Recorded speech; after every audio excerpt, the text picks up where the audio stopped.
Hi, I'm Losbara Fleites. I'm a senior at Lee High School located in Northeast ISD. I'm a first year TAPI member, and today I'm going to be presenting my elementary interactive bulletin board. This interactive bulletin board was made for a second grade classroom covering a lesson over animal habitat. As you can see, the habitats are on the left and right side of the board. And at the bottom right corner, I attach a bucket, which is where all the cars will go in. And I'll explain that to you better shortly. These are the center photos. We will be covering 5 habitats. Each habitat will have 5 different animals. As you can see on the first picture right here, I also included the description of what a habitat is, just in case, so the kids will have something to refer back to.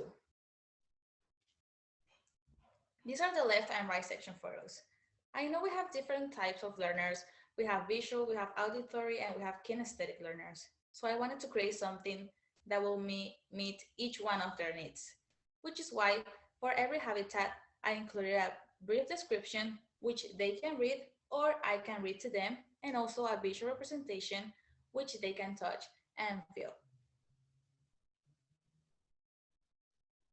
For example, using half a styrofoam sphere and also cotton balls, I make a polar habitat. For the forest, I use tall trees, grass, rocks, and using Play-Doh, I made a river. For the desert, I made some cacti out of pipe cleaners. I use rocks, yarn, and to make it look and also feel more authentic, I use kinetic sand. For the aquatic habitat, I also use kinetic sand and rocks. I also included some seashells, and to make it look more realistic, I added a picture on the background. I know some kids might get confused the grassland between the forest, which is why for the grassland, I use short trees and grass, and I also included a safari picture on the background.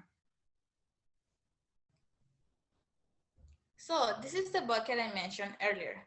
As you can see in the first picture, the animal cars are already inside. So the kids will just come up to the board and randomly get a car out of the bucket. So then they'll place it on the right habitat. And I'll show you how that will look like shortly. So each picture and also the board have Velcro on the back. This is to make them easily attachable and detachable. So let's say if a student gets a camel, a penguin, or a giraffe, they'll then follow the instructions and place it on the right habitat, like this. Easy, right? But what if a student gets a shark and they were to place it on the wrong habitat? I'll then ask the student to rethink their answer. They'll have all the information on the board, and also they can ask their classmates for assistance or me. And then they'll hopefully make the right decision, which in this case is the aquatic habitat for the shark.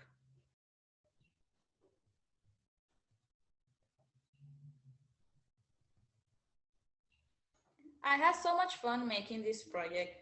I wanted to create something unique and engaging for my student. And I know that is what I made. And I can assure you I'll be using this in my future classroom because this is such a great, easy, and fun way to teach and also learn about animal habitats. And lastly, this is my summary.